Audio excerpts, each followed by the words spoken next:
In between Rand Corporation and in the 70s and the book, there we go. I was involved in I founded two financial companies. One was sell-side algorithmic trading early in the era when you could do that, and another was actually I joined a buy-side firm, First Quadrant, and managed $6 billion in global equities, long short, using quantitative methods. So I've actually sort of been there and done that.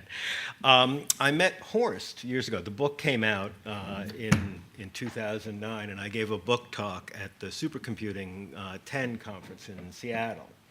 And this was right after the flash crash. And Mary Shapiro, the chairperson of the SEC, had said that they didn't know what hit them.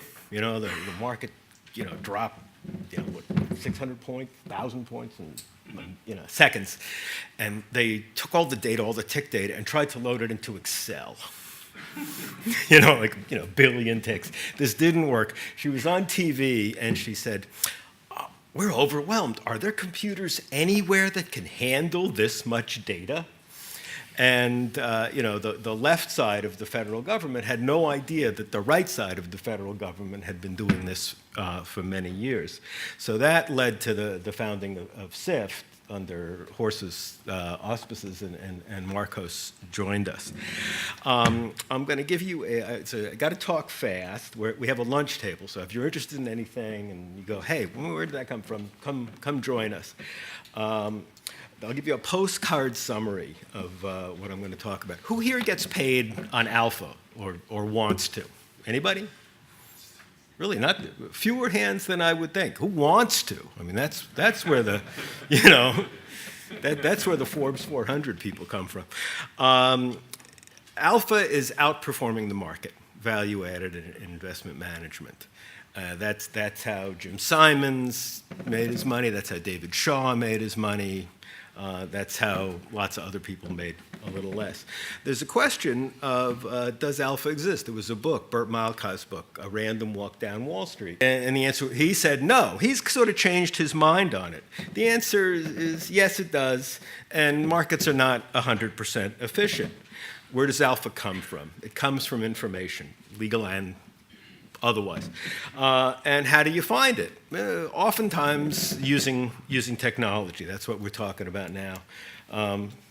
There's a wonderful quote from Warren Buffett on this. He says, "In the 70s, institutions were under the spell of academics preaching a newly found investment theory. The stock market was totally efficient, and therefore calculations of business value and even thought were of no importance in investment activities. We are enormously indebted to those academics. What could be more advantageous in an intellectual contest, whether bridge, chess, or stock selection, than to have opponents who have been taught that thinking is a waste of energy?" And that set sort of the stage for a more technological view. This is Andy Lowe, teaches at MIT. Author of A Non-Random Walk Down Wall Street. Information is the raw material for alpha, for added value. Profits are the economic rents that accrue to the competitive advantage of superior information, superior technology, and financial information.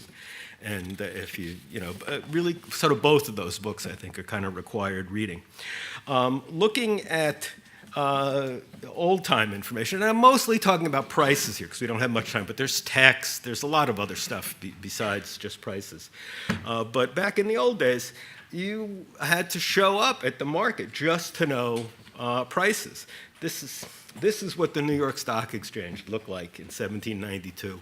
A bunch of guys hanging out by the buttonwood tree at the corner of Water and Wall and shouting at each other on days when it didn't rain or snow. 1795, the first big technological advance, the roof. They move inside to the Tontine Coffee House. They are still shouting, but they're dry. And there are hand signals, but you got to show up, you got to be there, which did not really facilitate the market's mission, which was to raise capital for new enterprise. They would do a much better job if you could spread the word. And there were a lot of interesting attempts And finally, a successful one, Sam Morse's electric telegraph in 1837. This was considered the wonder of the age. And I have a laser here. You can see over here, the wonder of the age. And for you physicists, you got some physicists, the electric fluid travels at the rate of 280,000 miles per second, or just, almost, 1.5 times the speed of light. So I guess maybe they knew something we didn't know. I mean, this was a transformative event, like the Victorian internet. It really changed society. It was the first time you could send a message over the horizon instantaneously in human history, and it transformed markets. Traders strapped telegraph keys to their arms, sort of 19th century iPhones. We're talking now, we've been talking about just moving information around. How about analyzing it? Get some maybe big data for the era. What did that look like? There's 19th century big data, just a bunch of tapes. People saved these tapes and they looked at them. Later on, they had more tapes to save. And I'm skipping an awful lot of technology. I mean, buy a book, I get $1.20, or just go on some wares site and get it for nothing. I get nothing, but it's got a lot of the missing pictures that I've alluded to. Let's go digital here.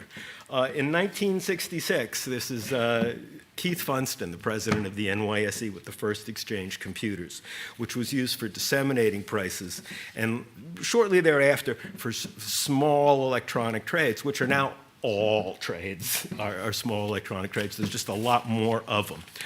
People started to use information to make some money. Bill Faust and his mini computer. Computers up until about this point, they would fill this room, and if you could get it working for 2 hours at once, you were doing better. But they got more reliable. Instead of spending millions, you could spend a few $100,000. People started buying them. Bar Rosenberg did factor models, really a statistical form of machine learning about what drives models. They called it his better betas. David Shaw, the king of the quants. David was a supercomputer guy. He was involved with the non-von Neumann computing project at Columbia. He got recruited to go work at Morgan Stanley. The last paper he wrote was about hooking market data feeds up to Unix machines. Then he went off and founded his own firm, and and the rest is history. He's a billionaire, 40 times over. He's kind of given it up to go use supercomputing for biomedical research. Flash forward to Flash Boys. I think, is that Portuguese or Spanish? I don't know. Where electronic trades that used to happen on second scales now happen on nanosecond scales. It's ever faster. And then, there are some surprises like the flash crash, which we've managed to deal with a little bit as well. The AI crowd got interested. I was involved in the AI lab in the early days at MIT with Minsky and Block's World and Maxima and all of that. So I was sort of in this loop. And a lot of people said, okay, Wall Street, there's money. I mean, there's maybe three great places to sell technology: Wall Street, the military, and the health professions. And they jumped on Wall Street. I mean, here's a cover of Wall Street Computer Review on expert system, teaching computers to emulate the great thinkers. The neural net people got into the act. This is a real ad. Forecast any market from any inputs. You can do this, but it would be wrong. We can talk about at lunch. It turns out that for many long periods, the best predictor of the annual change in the S&P 500 is butter production in Bangladesh. It doesn't mean anything, but there it is. The company I founded was called Integrated Analytics, later bought by Jefferies and spun out as Investment Technology Group. Our product was called MarketMind when it just did analysis, and Quantex when it was tied to executions. People were using PCs at this time. We ran on kind of big Sun workstations that, relative to what people had on their desks, they were supercomputers. We could do calculations on hundreds or thousands of stocks at a time and sort of prioritize, and you could drill down and get some explanations. I am now skipping 30 years. There's been a huge amount of progress in AI technologies and machinery, and the technologies are enabled by the machinery. The neural nets back then are expert systems. These were steam engines compared to what's going on now. There's bigger data, really big data. There's image data. There's terabytes of ticks. Everything's happening much faster, and it's much easier to fool yourself. Regression was invented, I believe, in 1630, and you had to do it with a pencil. So if you found something that was 95% significant, you found something. When you can apply machines of this capacity and evaluate literally like a billion models in a couple of minutes, and you find,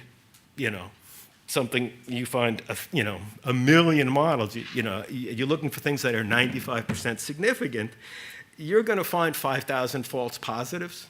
A million models, you find 5,000 false positives. It's so easy to fool yourselves. You have to really apply Occam's razor. You have to look for simplicity, plausibility, parsimony. You can always find something that looks great. And I think if Marcos's book, says it, very, very thoroughly, and people used to bring me these things. It's all part of the march of progress.